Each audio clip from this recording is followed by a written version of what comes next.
علاقے کو دلی والے پورب کے نام سے پکارتے رہے وہ یہی علاقہ ہے۔ اب یہاں سے بھی آپ کو ڈائریکٹ ایک کوشچن بنتا ہے، بلکہ بنا ہوا ہے کہ دلی والے پورب کے نام سے کس علاقے کو جانتے تھے یا پکارتے تھے؟ تو آپ کو یاد ہونا چاہیے کہ وہ ارد ماگدھی ہے۔ دلی والے پورب کے نام سے کس کو پکارتے تھے؟ تو ارد ماگدھی کو۔ کیوں پکارتے تھے؟ چونکہ یہ انڈیا کے یا ہندوستان کے پوربی علاقے میں ارد ماگدھی رائج تھی۔ بہار سے لے کے الہ آباد یہ کس ایریا میں پڑے گا؟ پورب کی طرف پڑے گا۔ مغربی ہندوستان کے رہنے والے اس وقت اس کو پراچے کہتے تھے۔ پراچے یعنی بالکل پچھڑی ہوئی زبان، بالکل جو ہے دیشی زبانوں کی بہت زیادہ دیشی الفاظ کے آمیزش ہو جانے کی وجہ سے یہ زبان کیسی ہو گئی تھی؟ بالکل آریائی شکل جو ہے بدل چکی تھی، تو اسی لیے اس کو پراچے کہتے تھے۔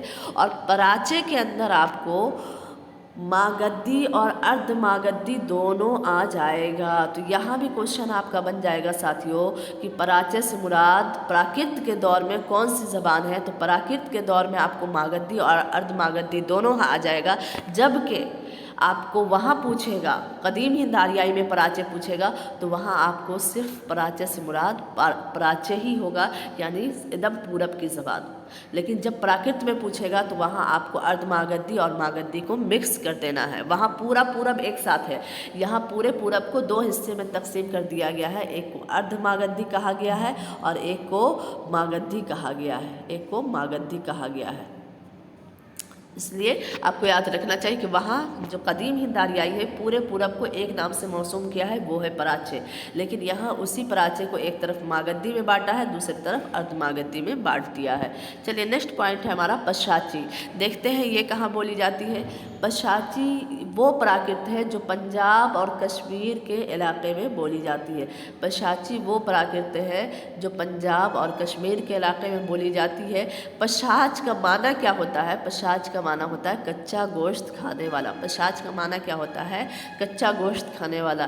یہ پراکرت اتنے دھندلے میں تھی کہ عوام میں یہ بھوت پریت کے زبان کے نام سے مشہور تھی۔ چونکہ یہاں تک بھی آریہ کا کوئی خاص پہنچ نہیں ہو پایا تھا تو کیا ہو گیا تھا، یہ آپ کو اتنا موسوم نہیں ہوا تھا، اتنا زیادہ لوگوں میں پراکرت کے زمانے میں یہ اتنا زیادہ، جب قدیم ہند آریائی تھی تو پنجاب کا جو علاقہ ہے وہاں آریہ کا اچھا خاصا پکڑ تھا، لیکن جب دھیرے دھیرے پراکرت کا زمانہ آیا تو پھر یہاں سے پکڑ ٹوٹتا گیا۔ دیکھتے ہیں کسی پارٹی کی یا کسی بھی اس کی کہیں ایک جگہ رہتی ہے، پھر اس کے بعد تبدیل ہو کے دوسری جگہ چلی جاتی ہے، تو پہلے دور میں تو اس کا وہاں پکڑ ہے پنجاب میں، لیکن جیسے ہی دوسرا دور آتا ہے وسطی ہند آریائی اور اس میں بھی پراکرت کا زمانہ آ جاتا ہے تو اس میں کیا ہو جاتا ہے، کشمیر اور پنجاب کا علاقہ کیا ہے، یہ دھندلے میں پڑ جاتا ہے اور اس کا بہت زیادہ ذکر تاریخ کے کتابوں میں نہیں ملتا ہے۔ تو آپ کو یہاں سے کوشچن یہ بن سکتا ہے کہ پشاچی کس علاقے میں بولی جاتی ہے؟ تو آپ کو یاد رکھنا چاہیے کہ یہ پنجاب اور کشمیر کے علاقے میں بولی جاتی ہے۔ آپ کو یہی کوشچن یہاں سے آئے گا۔ تو ساتھیوں آج کا سبق اگر اچھا لگا ہو تو آپ دوسروں تک بھی پہنچائیے، چونکہ ہماری پوری کلاس جو ہے یوٹیوب پہ آپ کو فری ملے گی، پورا کورس فری ملے گا، تو اس سے زیادہ مستفید ہوں، آپ کسی کا فائدہ پہنچائیے گا، اللہ آپ کا فائدہ پہنچائے گا۔ بہت سارے لوگ جو پیسے دے کر کے کورس کرنے میں سکچم نہیں ہیں تو ان کے لیے یہ بہت اچھی چیز ہوگی، تو آپ سے گزارش ہے کہ آپ جتنے لوگ ہیں ان تک پہنچانے کی کوشش کیجیے تاکہ سارے لوگ اس سے مستفید ہوں اور لوگوں کا پیسہ کہیں اور لگے، لیکن پڑھائی میں ہماری طرف سے فری آپ کو ایک اچھا کانٹینٹ مل جائے۔ آپ جتنی آپ کو ریکوائرمنٹ ہے، جتنی آپ کو ضرورت ہے، اس سے زیادہ ہم آپ کو ڈیٹیل میں بتا رہے ہیں تاکہ کوشچن کہیں سے بھی آئے، کسی بھی ٹائپ سے آئے تو آپ اس کو حل کر پائیں۔ تو یہ ہماری کوشش ہوگی، چونکہ میں نیٹ اور JRF کا بھی کلاس لیتی ہوں اور کئی سالوں سے تجربہ رہا خود پڑھتے ہوئے دور میں کہ کہاں سے کوشچن آ سکتے ہیں، کیسے آ سکتے ہیں۔ اس لیے ساتھیوں آپ بے فکر رہیے کہ آپ کی جو تیاری ہوگی وہ بالکل پرفیکٹ ہوگی۔ بس آپ کا کام اتنا ہے کہ جو کہا جائے اس کو آپ فالو کیجئے، یعنی آپ اس کو روزانہ ریوائز کیجئے اور جتنا زیادہ سے زیادہ آپ چیزوں کو مائنڈ میں سیو کیجئے۔ بس یہی آپ کا ایک کام ہے ساتھیوں، باقی پورا کام جو ہے وہ آپ مجھ پہ چھوڑ دیجئے۔ آپ کی تیاری آخری دن تک ہوتے ہوتے 100% ہو جائے گی ساتھیوں۔ یہ میری ذمہ داری ہے کہ کیسے آپ کو تیاری کروانی ہے۔